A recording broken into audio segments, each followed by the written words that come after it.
सर्वधर्म स्वरूपिणे अवतार वरिष्ठाय रामकृष्णाय ते नमः।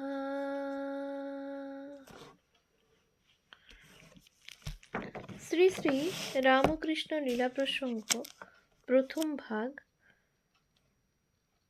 পূর্বকথা ও বাল্যজীবন, সাধকভাব ও গুরুভাব পূর্বার্ধ। পূজনীয় স্বামী শারদানন্দজি মহারাজের রচনা, গ্রন্থ থেকে পাঠ। গুরুভাবের পূর্ব বিকাশ, পৃষ্ঠা সংখ্যা ৭৪। বিবাহের কথা লইয়া ঠাকুরের রঙ্গরস। বিবাহের কথা আমাদের নিকট উত্থাপন করিয়া ঠাকুর অনেক সময় রঙ্গরসও করিতেন, উহাও বড় মধুর। দক্ষিণেশ্বরে ঠাকুর একদিন মধ্যাহ্নে ভোজন করিতে বসিয়াছেন। নিকটে শ্রীযুত বলরাম বসু ও অন্যান্য কয়েকটি ভক্ত বসিয়া তাহার সহিত নানা কথা কহিতেছেন। সেদিন শ্রী শ্রী মাতা ঠাকুরানী কামারপুকুরে যাত্রা করিয়াছেন কয়েক মাসের জন্য, কারণ ঠাকুরের ভ্রাতুষ্পুত্র রামলালের বিবাহ। ঠাকুর বলরাম বাবুকে লক্ষ্য করিয়া, আচ্ছা, আবার বিয়ে কেন হলো বলো দেখি? স্ত্রী আবার কিসের জন্য হলো? পরনের কাপড়ের ঠিক নাই, আবার স্ত্রী কেন? বলরাম ঈষৎ হাসিয়া চুপ করিয়া আছেন। ঠাকুর, ও বুঝেছি। থাল হইতে একটু ব্যঞ্জন তুলিয়া ও বলরামকে দেখাইয়া, এই এর জন্যে হয়েছে, নইলে কে আর এমন করে রেঁধে দিত বলো? বলরামবাবু প্রভৃতি ভক্তগণের হাস্য। হাঁ গো, কে আর এমন করে খাওয়াটা দেখত? ওরা সব আজ চলে গেল। ভক্তেরা কে চলিয়া গেল বুঝিতে না পারায়, রামলালের খুঁড়ি গো, রামলালের বিয়ে হবে, তাই সব কামারপুকুরে গেল। দাঁড়িয়ে দাঁড়িয়ে দেখলুম, কিছুই মনে হলো না। সত্যি বলছি, যেন কে তো কে গেল, কিন্তু তারপর কে রেঁধে দেবে বলে ভাবনা হলো। কি জানো, সব রকম খাওয়া তো আর পেটে সয় না, আর সব সময় খাওয়ার হুঁশও থাকে না। ও শ্রী শ্রী মা বোঝে কীরকম খাওয়া সয়, এটা ওটা করে দেয়, তাই মনে হলো কে করে দেবে। 10 প্রকার সংস্কার পূর্ণ করিবার জন্যই সাধারণ আচার্যদিগের বিবাহ করা। ঠাকুরের বিবাহও কি সেজন্য? না। দক্ষিণেশ্বরে ঠাকুর একদিন বিবাহের কথা উত্থাপন করিয়া বলেন, বিয়ে করতে হয় কেন জানিস? ব্রাহ্মণ শরীরের 10 রকম সংস্কার আছে, বিবাহ তারই মধ্যে একটা। ওই 10 রকম সংস্কার হলে তবে আচার্য হওয়া যায়। আবার কখনো কখনো বলিতেন, যে পরমহংস হয়, পূর্ণ জ্ঞানী হয়, সে হাঁড়ি মেথরের অবস্থা থেকে রাজা মহারাজা সম্রাটের অবস্থা পর্যন্ত সব ভোগে দেখে এসেছে, নইলে ঠিক ঠিক বৈরাগ্য আসবে কেন? যেটা দেখেনি, ভোগ করেনি, মন সেইটে দেখতে চাইবে ও চঞ্চল হবে, বুঝলে? ঘুঁটিটা সব ঘর ঘুরে তবে চিকে ওঠে, খেলার সময় দেখনি, সেই রকম। ধর্মাবিরুদ্ধ ভোগ সহায়ে ত্যাগে পৌঁছাইবার জন্যই হিন্দুর বিবাহ। সাধারণ গুরুদিগের বিবাহ করিবার ঐরূপ কারণ ঠাকুর নির্দেশ করিলেও ঠাকুরের নিজের বিবাহের বিশেষ কারণ যাহা আমরা বুঝিতে পারিয়াছি, তাহাই এখন বলিব। বিবাহটা ভোগের জন্য নয়, একথা শাস্ত্র আমাদের প্রতি পদে শিক্ষা দিতেছেন। ঈশ্বরের সৃষ্টি রক্ষারূপ নিয়ম প্রতিপালন ও গুণবান পুত্র উৎপাদন করিয়া সমাজের কল্যাণ সাধন করাই হিন্দু বিবাহরূপ কর্মটার উদ্দেশ্য হওয়া উচিত। শাস্ত্র বারবার এই কথাই আমাদের বলিয়া দিতেছেন। তবে কি উহাতে তাহার নিজ স্বার্থ কিছুমাত্র থাকিবে না? শাস্ত্র এইরূপ অসম্ভব কথা বলেন? না, তাহা নহে।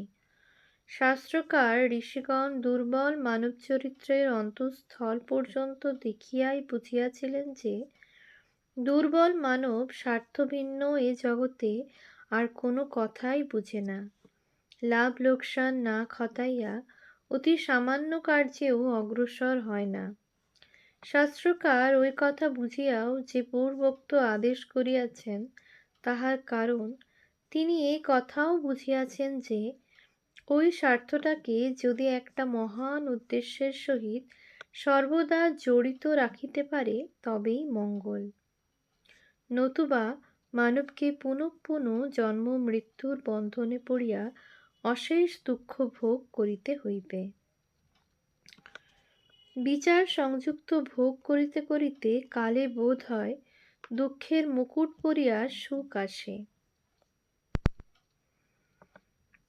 নিজের নিত্য মুক্ত আত্মস্বরূপ ভুলিয়ায় মানব ইন্দ্রিয় দ্বার দিয়া বাহ্য জগতের রূপ রসাদি ভোগের নিমিত্ত ছুটিতেছে, আর মনে করিতেছে ওই সকল বড়ই মধুর, বড়ই মনোরম।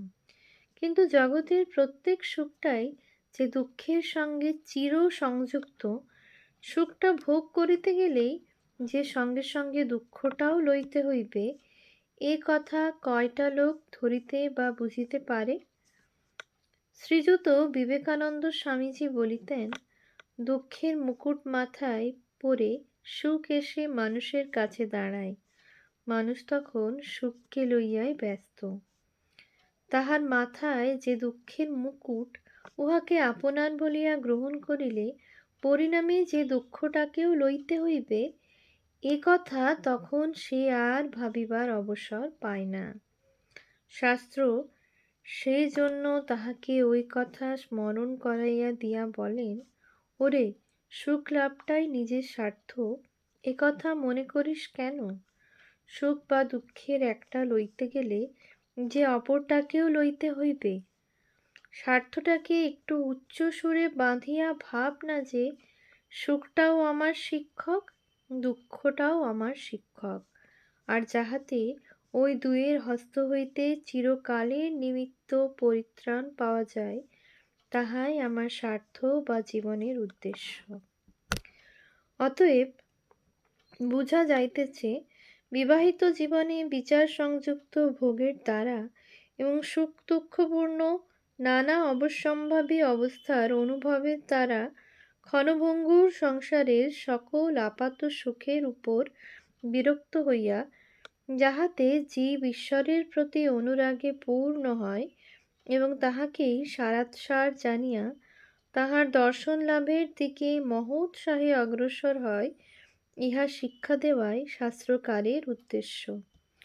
বিচার করিতে করিতে সংসারের কোন বিষয়টা ভোগ করিতে যাইলেই যে মন ওই বিষয় ত্যাগ করিবে, এ কথা নিশ্চিত।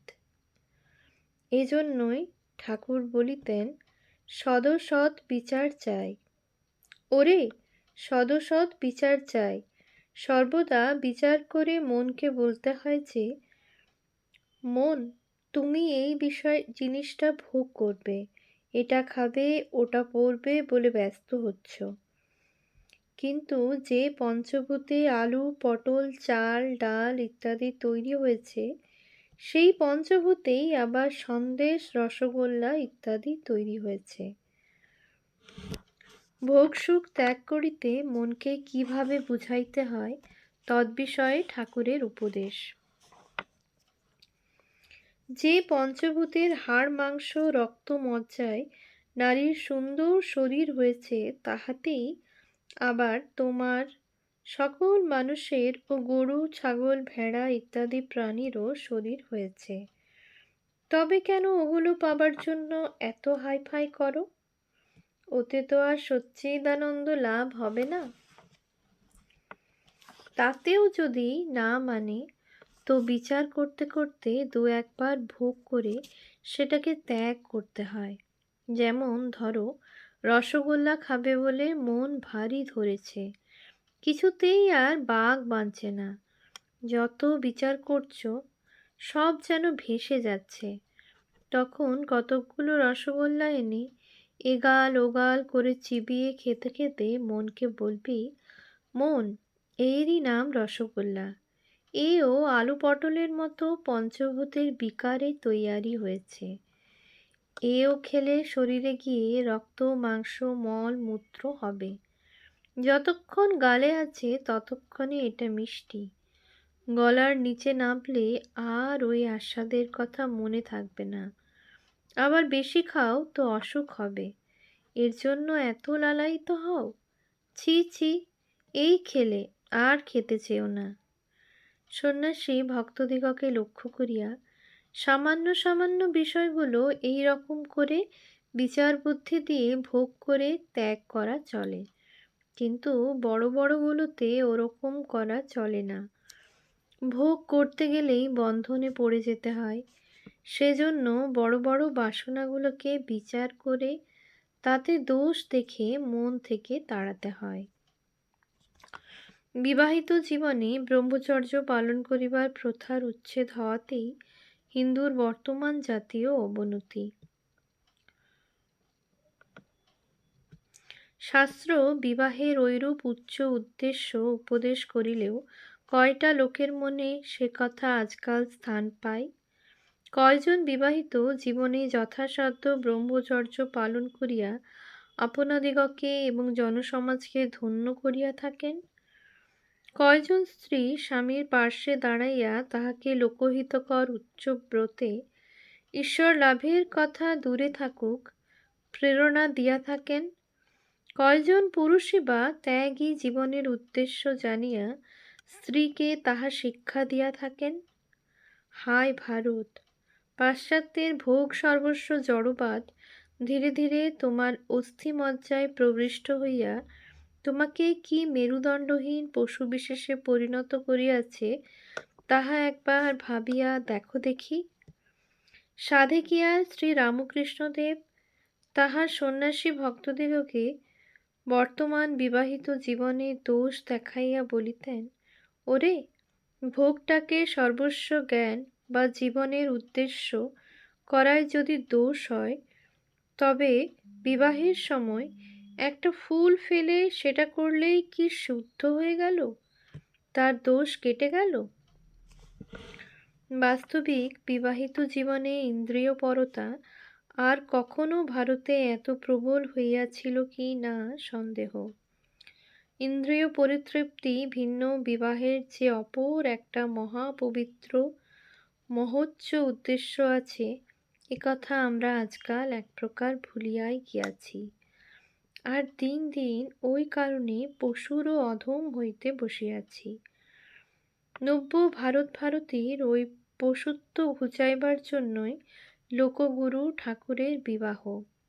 তাহার জীবনের সকল কার্যের ন্যায় বিবাহরূপ কার্যটাও লোককল্যাণের নিমিত্ত অনুষ্ঠিত।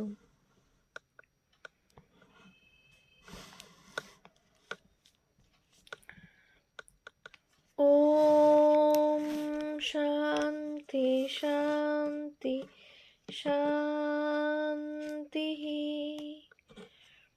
হরি ওম তৎসৎ। শ্রীরামকৃষ্ণার্পণমস্তু।